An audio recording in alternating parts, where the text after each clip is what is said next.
ನಮ್ಮ ಅಪ್ಪನ ಮೇಲೆ ಅನುಮಾನ ಪಟ್ಟು ಫಾಲೋ ಮಾಡಿದ್ರಿ ಅಂದ್ರೆ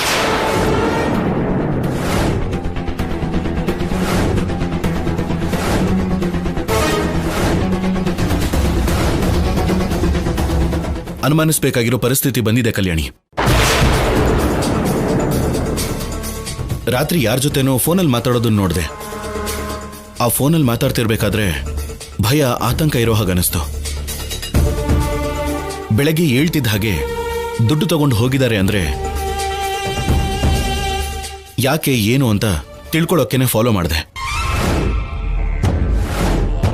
ನಮ್ಮಪ್ಪ ತಪ್ಪು ಮಾಡಲ್ಲ ಆಫೀಸರ್. ಅದು ತಪ್ಪು ಅಲ್ವೋ ನನಗೆ ಗೊತ್ತಿಲ್ಲ ಕಲ್ಯಾಣಿ. ಆದ್ರೆ ಮಾವನ ವರ್ತನೆಯಲ್ಲಿ ನನಗೇನೋ ವ್ಯತ್ಯಾಸ ಕಾಣಿಸ್ತು, ಅದಕ್ಕೆ ಫಾಲೋ ಮಾಡಿದೆ ಅಷ್ಟೇ. ಏನು ಶೌರ್ಯ, ನೀನು ನಿಮ್ಮ ಮಾವನ ಮೇಲೆ ಅನುಮಾನ ಪಡ್ತಿದ್ಯಾ? ಅವರನ್ನು ಫಾಲೋ ಮಾಡ್ಕೊಂಡು ಹೋದ್ಯಾ? ಅಮ್ಮ, ಮಾವನ್ನ ಅನುಮಾನಿಸ್ತಾ ಇರೋದು ಮತ್ತೆ ಅವರು ಇನ್ಯಾವುದೋ ಸಮಸ್ಯೆಯಲ್ಲಿ ಸಿಕ್ಕಾಕೋಬಾರ್ದು ಅಂತ. ನೀನ್ ಫಾಲೋ ಮಾಡಿದ ವಿಷಯ ಅವ್ರಿಗೆ ಗೊತ್ತಾದ್ರೆ ಎಷ್ಟು ಬೇಜಾರು ಮಾಡ್ಕೊಳ್ತಾರಲ್ವಾ? ಅವ್ರಿಗೆ ಗೊತ್ತಾಗದೆ ಹುಷಾರಾಗಿರ್ತೀನಿ. ಅದೇನೇ ಆಗಿರ್ಲಿ ಆಫೀಸರ್, ನಮ್ಮಪ್ಪನ್ ನೀವು ಫಾಲೋ ಮಾಡ್ಕೊಂಡು ಹೋಗಿದ್ದು ಸರಿ ಅನ್ಸಿಲ್ಲ. ಹೋದ್ರೆ ತಪ್ಪೇನೆ? ನಿಮ್ಮಪ್ಪ ಏನೋ ಸಾಚ ಯಾವುದೇ ತಪ್ಪು ಮಾಡದೆ ಜೈಲಿಗೆ ಹೋಗಿದ್ದ ಅನ್ನೋ ತರ ಮಾತಾಡ್ತಿದ್ಯಾ? ದಮಯಂತಿ, ನೀನ್ ಮಾತಾಡ್ತಿರೋದು ನಿನ್ನ ಸ್ವಂತ ಅಣ್ಣನ ಬಗ್ಗೆ, ಅದನ್ನ ನೀನ್ ಮರಿಬೇಡ. ಅವ್ನು ನನ್ನ ಅಣ್ಣ ಅನ್ನೋ ವಿಷಯನ ಮರ್ತು ಹೋಗಿ ತುಂಬಾ ವರ್ಷಗಳಾಗೋಯ್ತು. ನಡೆದಿರೋದನ್ನ ನೀನು ಮರ್ತು ಹೋದ್ರು ನಾನು ಮರ್ತಿಲ್ಲ.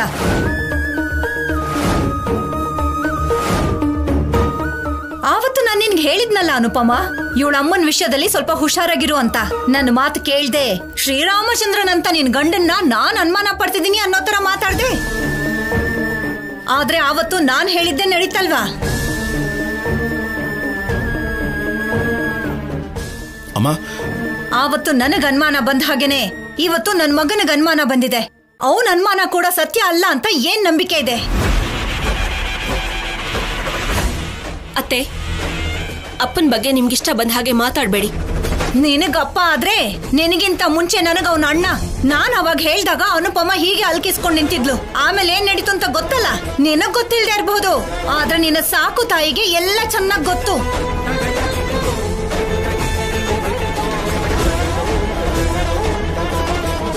ನನ್ ಮಗ ಅನುಮಾನ ಪಡೋ ಹಾಗೆ ಏನು ಇಲ್ಲ ಅಂತ ಅಂದಿದ್ರೆ ಬೆಳಿಗ್ಗೆ ನಿನ್ ದೇವಸ್ಥಾನಕ್ಕೆ ಹೋಗೋಣ ಅಂತ ಕರೆದಾಗ ಬೇಡ ಅಂತ ಹೇಳಿ ಈಗ ಆಚೆ ಹೋಗಿದ್ದಾನೆ ಅಂತಂದ್ರೆ ಅರ್ಥ ಏನು? ಏನೋ ಇದೆ ಅಂತಾನೆ ತಾನೆ? ಪ್ರತಿಯೊಂದು ವಿಷಯದಲ್ಲೂ ಅವ್ರನ್ನ ಅನುಮಾನಿಸಿ ಮನೆಗೆ ಬಂದ ಮನುಷ್ಯನ್ಗೆ ನಾನು ಯಾಕಪ್ಪ ಬಂದೆ ಅನ್ನೋ ಹಾಗೆ ಮಾಡಬೇಡಿ. ಇಲ್ಲಿವರೆಗೂ ಅವ್ರು ಅನುಭವಿಸಿದ ಶಿಕ್ಷೆನೇ ಸಾಕು. ನಿಮ್ಮ ಮಾತಿನಿಂದ ಅನುಮಾನದಿಂದ ಇನ್ನೂ ಶಿಕ್ಷೆ ಕೊಡಬೇಡಿ. ಅಮ್ಮ,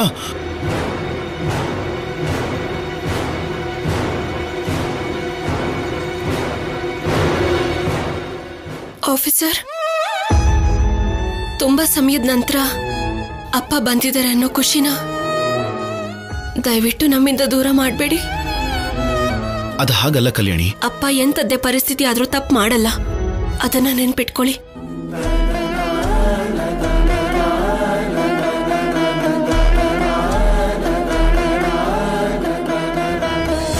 ಇಲ್ ನೋಡೋ, ಇವ್ರು ಬದ್ಲಾಗಲ್ಲ. ಒಳ್ಳೇದ್ ಹೇಳಿದ್ರೆ ನಾವೇ ಕೆಟ್ಟವ್ರಾಗೋದು. ಆವಾಗ್ಲೂ ಹೀಗೇನೆ, ನಾನ್ ಏನ್ ಹೇಳಿದ್ರು ಕೇಳಲಿಲ್ಲ. ಕೊನೆಗೇನಾಯ್ತು? ಹೋಗಿ ಜೈಲಿಗೆ ಸೇರ್ಕೊಂಡ. ಅದೇ ನಾನ್ ಹೇಳಿದ ದಿನನೇ ಅನುಪಮ ಸ್ವಲ್ಪ ಜೋಪಾನವಾಗಿದ್ದಿದ್ರೆ ಅವಳ ಜೀವನ ಹೀಗಾಗ್ತಾನೂ ಇರ್ಲಿಲ್ಲ, ನೀನು ಮಾವ ಜೈಲಿಗೂ ಹೋಗ್ತಾ ಇರ್ಲಿಲ್ಲ.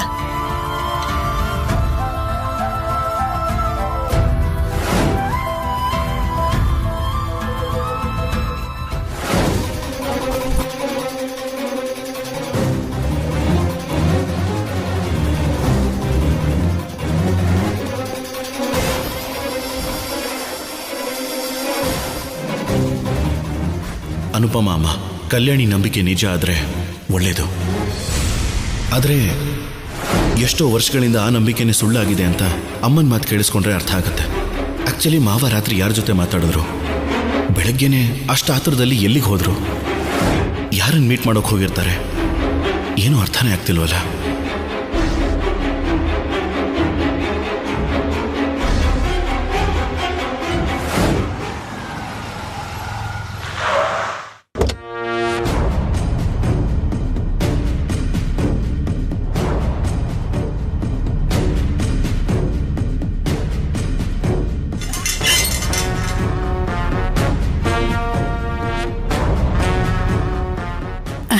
ನಮಸ್ಕಾರ ಅಜಯ್ ಅವರೇ, ಬನ್ನಿ ಬನ್ನಿ ಕೂತ್ಕೊಳ್ಳಿ. ಅವಳಿಗೋಸ್ಕರನಾ? ಬರ್ತಾಳೆ.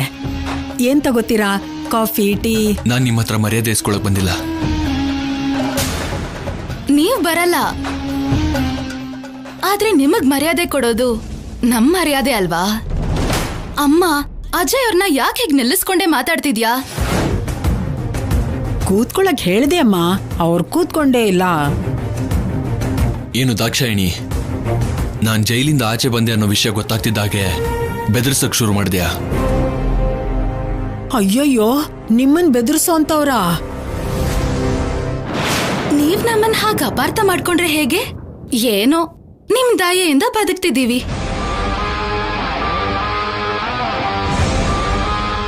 ತಗೋ, ನೀನ್ ಕೇಳಿದ ದುಡ್ಡು.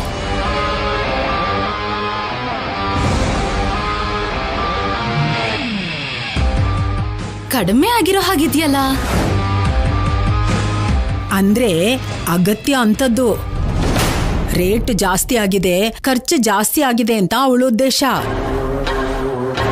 ನಿಮಗಿದನ್ ಕೊಡ್ತಾ ಇರೋದೇ ಹೆಚ್ಚು, ಅದು ಕೂಡ ನನ್ನ ತಂಗಿ ಸಂಸಾರಕ್ಕೆ ನೀವು ಅಡ್ಡ ಬರಬಾರ್ದು ಅಂತ ಕೊಡ್ತಾ ಇರೋದು.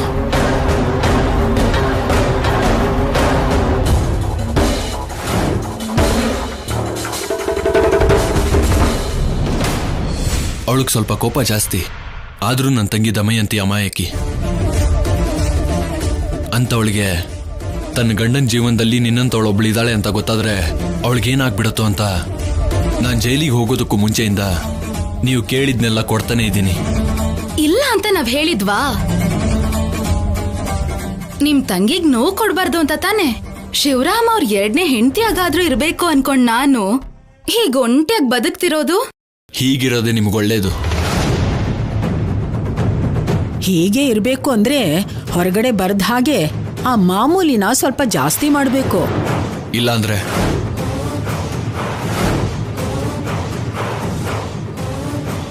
ಇಲ್ಲಾಂದ್ರೆ ಏನ್ ಮಾಡಕ್ಕಾಗತ್ತೆ? ಕತ್ಲೆಲಿರೋ ನಾನು ಬೆಳಕಿಗ್ ಬರ್ಲೇಬೇಕಾಗತ್ತೆ. ಅಂತ ನಿರ್ಧಾರ ನೀನ್ ತಗೊಂಡ್ರೆ ನನ್ನ ತಂಗಿಗೋಸ್ಕರ ಇನ್ನೊಂದ್ಸಲ ಜೈಲಿಗೆ ಹೋಗೋದಕ್ಕೂ ನಾನು ಹಿಂದೇಟ್ ಹಾಕಲ್ಲ.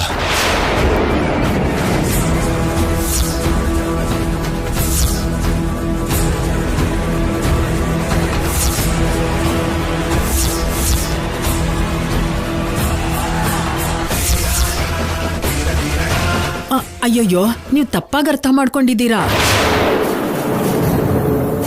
ಹೊರಗಡೆ ಬರ್ಬೇಕಾಗತ್ತೆ ಅಂತ ಯಾಕೆ ಅಂತಿದ್ದಾಳೆ ಅಂದ್ರೆ ನಿಮ್ ಭಾವನವ್ರಿಗೂ ನನ್ ಮಗಳಿಗೂ ಹುಟ್ಟಿರೋ ಮಗುನ್ ಕೂಡ ನೋಡ್ಕೋಬೇಕಲ್ವಾ. ಬೇಡ, ಮಕ್ಕಳ ವಿಷಯ ಮಾತಾಡಬೇಡಿ. ನನಗ್ ಬೇಕಾಗಿರೋದು ನಿಮ್ ಮಗಳು ನಮ್ಮ ಭಾವನ ಸಂಸಾರಕ್ಕೆ ತೊಂದರೆ ಮಾಡಬಾರ್ದು, ನನ್ನ ತಂಗಿಗೆ ನೋವು ಕೊಡಬಾರ್ದು. ನಾನ್ಯಾಕ್ ನಿಮಗ್ ತೊಂದರೆ ಕೊಡಕ್ ನೋಡ್ಲಿ ಅಣ್ಣ? ಏನ್ ವರ್ಸೆಲ್ ಮಾತಾಡ್ತಿದ್ಯಾ? ಕೆಟ್ಟ ದಾರಿಲಿ ನನ್ನ ಭಾವನ ಜೀವನದೊಳಗಡೆ ಬಂದಿರೋ ನಿನ್ನ ನನ್ನ ಮಧ್ಯ ಇರೋ ಬಂಧ ಆ ದುಡ್ಡೇ. ನಾನು ಎಷ್ಟು ಕೊಡ್ತೀನೋ ಅಷ್ಟೇ ತಗೋಬೇಕು. ಅದನ್ನ ಬಿಟ್ಟು ಫೋನ್ ಮಾಡಿ ತೊಂದರೆ ಕೊಡ್ಬೇಕು ಅಂತ ಅನ್ಕೊಂಡ್ರೆ ಇವಾಗ ಕೊಡ್ತಾ ಇರೋದ್ನು ಕೊಡಲ್ಲ.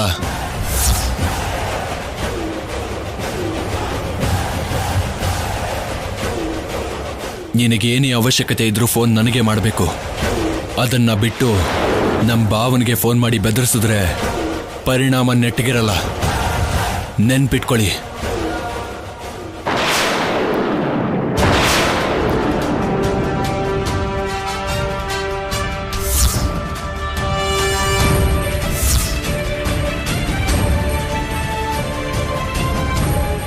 ಪಾಪ, ತಂಗಿಗೋಸ್ಕರ ಅಣ್ಣನ್ ಕೋಪ ನೋಡ್ದ್ಯಾ ಅಮ್ಮ? ನಮಗ್ ಕೇಳಿದಾಗೆಲ್ಲ ದುಡ್ಡು ಕೊಡ್ತಾ ಪಾಪ ಅವನ್ ತಂಗಿ ಸಂಸಾರನ ಕಾಪಾಡ್ಕೋತಾ ಇದ್ದಾನೆ. ಅಜಯ್ ಅವ್ರ ಬಲಹೀನತೆ ನಮ್ಗೆ ಆಧಾರ. ಆ ತಂಗಿಗೋಸ್ಕರ ಆವಾಗಿಂದನೂ ಕೊಡ್ತಾನೆ ಇದಾನಲ್ವಾ. ಹೀಗೆ ಕೊಡ್ತಾನೆ ಇರ್ತಾನೆ.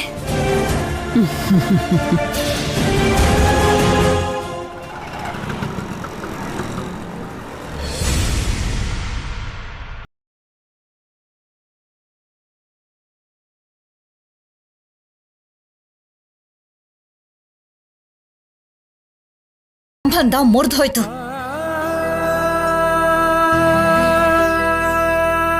ಹೆತ್ತ ತಾಯಿ, ಒಡ ಹುಟ್ಟಿದ ತಂಗಿ, ನನಗೆ ಈ ಮನೇಲಿ ಜಾಗ ಇಲ್ಲ ಅಂತ ಹೇಳಿದ್ಮೇಲೂ ಕೂಡ ನಾನಿನ್ನೂ ಇಲ್ಲೇ ಇದ್ದು ನಿಮಗ್ ತೊಂದರೆ ಕೊಡಲ್ಲ. ಅವತ್ತು ನಾನು ನಿಮ್ಮೆಲ್ರೂ ಮನೆ ಖಾಲಿ ಮಾಡಿಸಿ ಹೊರಗಡೆ ಕಳಿಸಿದಾಗ ನಿಮ್ಮನ್ನೆಲ್ಲ ಮತ್ತೆ ಮನೆ ಕರ್ಕೊಂಡು ಬಂದಿದ್ದು ಮಾವನೇ.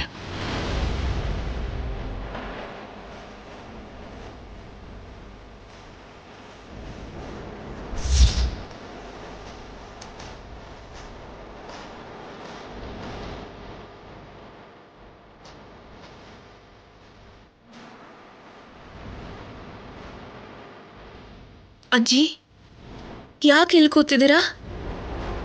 ನೀವ್ ಯಾಕೆ ಇಷ್ಟು ಯೋಚನೆ ಮಾಡ್ತಿದ್ದೀರಾ ಅಂತ ನನಗೆ ಗೊತ್ತಮ್ಮ. ಆದ್ರೆ ಹೆತ್ತ ತಾಯಿಯಾಗಿ ನೀವೇ ಅವರನ್ನ ಬೇಡ ಅನ್ಬಿಟ್ರೆ ಹೇಗಮ್ಮ? ನಾವೆಲ್ಲರೂ ಅವರನ್ನ ಎಷ್ಟು ಪ್ರೀತಿಸಿದ್ರು, ಎಷ್ಟು ಆದರಿಸಿದ್ರು, ನೀವು ಮಗ ಅಂತ ಕರೆಯೋ ಒಂದು ಕೂಗುಗೋಸ್ಕರ ಅವ್ರು ಎಷ್ಟು ಕಾತರದಿಂದ ಕಾಯ್ತಿದ್ದಾರೆ. ಅಜ್ಜಿ, ಯಾವಾಗ್ಲೂ ನಡೆದಿರೋ ಘಟನೆ ಬಗ್ಗೆ ಈಗ್ಲೂ ಯೋಚನೆ ಮಾಡ್ಕೊಂಡು ಮನ್ಸಲ್ಲೇ ಇಟ್ಕೊಂಡಿದ್ಯಾ? ಆ ಬೇಜಾರು ಸರಿ ಹೋಗ್ಬೇಕಂದ್ರೆ ನೀನು ಅಪ್ಪನ್ನ ಕ್ಷಮಿಸ್ಬೇಕು. ನನ್ ಮಾತ್ ಕೇಳು ಅಜ್ಜಿ, ಅಪ್ಪನ ಮೇಲೆ ಕೋಪ ಬೆಳೆಸ್ಕೋಬೇಡ. ನಡೆದಿರೋದನ್ನ ಮರ್ತು ಹೋಗಿ ಅಪ್ಪನ ಜೊತೆ ಒಂದು ಮಾತಾಡು ಸಾಕು. ಅಪ್ಪ ತುಂಬಾ ಸಂತೋಷ ಪಡ್ತಾರೆ. ಏನಂತ ಮಾತಾಡು ಅಂತ್ಯ? ಅಷ್ಟೆಲ್ಲ ನಡೆದ ಮೇಲೆ ನಡೆದಿದ್ದನ್ನೆಲ್ಲ ಮರೆತು ಅವನ ಮುಖ ಹೇಗ್ ನೋಡು ಅಂತ್ಯ? ಹುಚ್ಚ ಹುಡುಗಿ, ನಿನ್ಗೇನ್ ಗೊತ್ತು? ಅವನು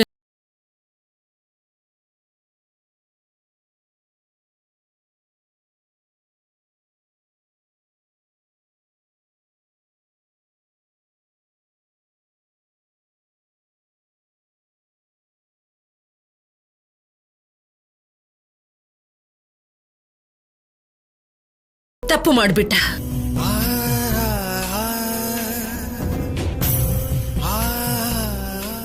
ತಪ್ಪು ಮಾಡಿದವನು ನನ್ನ ಮಗ ಆದ್ರೂ ಸರಿ, ನಾನು ಕ್ಷಮಿಸೋದಿಲ್ಲ.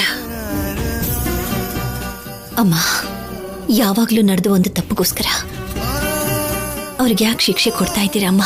ಕ್ಷಮಿಸ್ಬಿಡಿ. ಜೈಲಲ್ಲಿ ಶಿಕ್ಷೆ ಅನುಭವಿಸಿದ್ರು. ಇಷ್ಟು ವರ್ಷಗಳಿಂದ ನಮ್ಮಿಂದ ಅವರು ದೂರ ಇದ್ರು. ಇಷ್ಟು ಶಿಕ್ಷೆ ಸಾಕಲ್ವಮ್ಮ? ಅವರಾವತ್ತು ಮಾಧುರಿ ವಿಷಯದಲ್ಲಿ ತಪ್ಪು ಮಾಡಿದ್ರು ಸರಿ, ಆದ್ರೆ ಅವಳು ಇವಾಗ ಇಲ್ವಲ್ಲ. ಮಾಧುರಿನೂ ಸತ್ತೋದ್ಲು. ಇನ್ನು ಯಾಕಮ್ಮ ಇವ್ರ ಮೇಲೆ ಇಷ್ಟು ಕೋಪ? ಹೆತ್ತ ತಾಯಿ ನೀವೇ ಹೀಗೆ ನಡ್ಕೊಂಡ್ಬಿಟ್ರೆ ಅವ್ರ ಮನಸ್ಸು ಎಷ್ಟು ಅಲ್ಲೋಲ ಕಲ್ಲೋಲ ಆಗ್ಬಿಡುತ್ತಲ್ವಾ? ಬೇಡಮ್ಮ, ನಡೆದಿದ್ದೆಲ್ಲವನ್ನೂ ಮರ್ತು ಬಿಡಮ್ಮ. ನನ್ನ ಮಾತು ಕೇಳಿಮ್ಮ.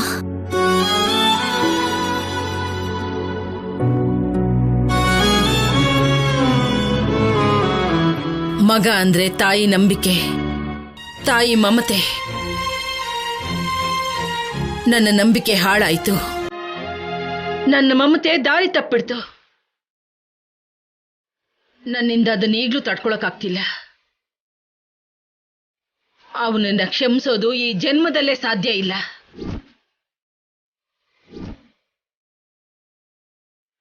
ಅವನನ್ನು ನೋಡಿದಾಗೆಲ್ಲ ನಡೆದಿದ್ದ ಘಟನೆ ಕಣ್ಣು ಮುಂದೆನೆ ಬರುತ್ತೆ.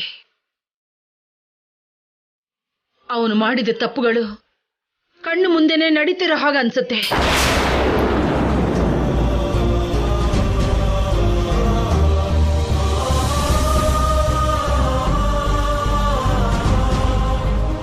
ಅಮ್ಮ, ಅವ್ರ ಮನೆಗೆ ಬಂದ್ರು ಅಂತ ನಾವೆಲ್ಲರೂ ಸಂತೋಷವಾಗಿದ್ದೀವಿ.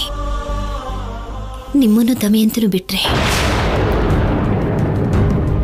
ಅವ್ರು ಏನ್ ತಪ್ಪು ಮಾಡಿದ್ರು ನಿಮ್ಮ ಮಗನೇ ತಾನೇಮ್ಮ. ಅವ್ರು ನನ್ನ ಕುತ್ತಿಗೆಗೆ ತಾಳಿ ಕಟ್ಟಿದ್ದಕ್ಕೆ ತಾನೇಮ್ಮ ನನಗೆ ಈ ಮನೆ ಕುಟುಂಬ ಸಿಕ್ಕಿದ್ದು.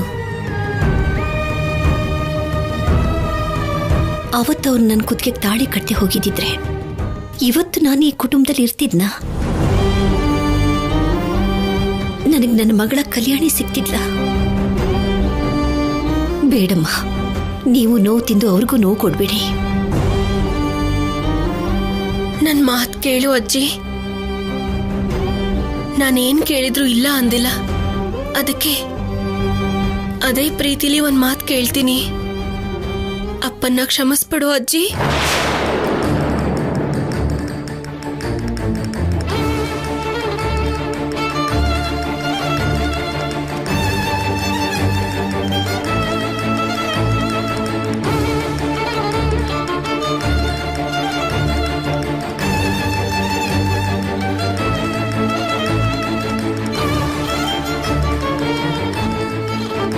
ಅಮ್ಮ, ನಿನ್ ನೋವು ಮಾಡಿದ್ದೀನಿ. ಆ ತಪ್ಪಿಗೆ ಶಿಕ್ಷೆ ಕೂಡ ಅನುಭವಿಸಿದ್ದೀನಿ. ನಾನು ಮಾಡಿರೋ ತಪ್ಪಿಗೆ ನಿನ್ ಕಾಲಿಗೆ ಬಿದ್ದು ಕ್ಷಮೆ ಕೇಳಬೇಕು ಅಂತ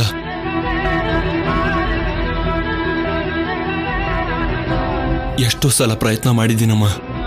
ಆದ್ರೆ ನನಗೆ ನೀನು ಅವಕಾಶನೇ ಕೊಡ್ಲಿಲ್ಲ. ಈಗ್ಲಾದ್ರೂ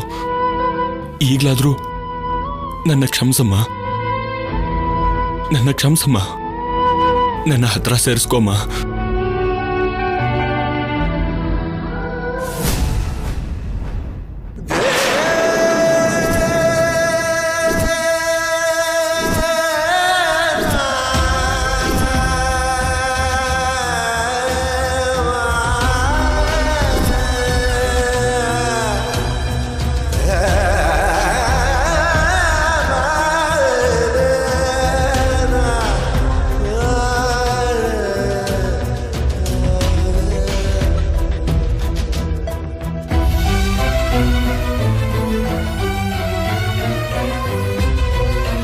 ಕಲ್ಯಾಣಿ,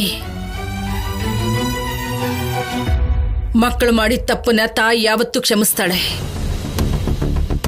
ಆದ್ರೆ ಇವನು ಮಾಡಿದ್ದು ಕ್ಷಮಿಸು ಅಂತ ಚಿಕ್ಕ ತಪ್ಪಲ್ಲ.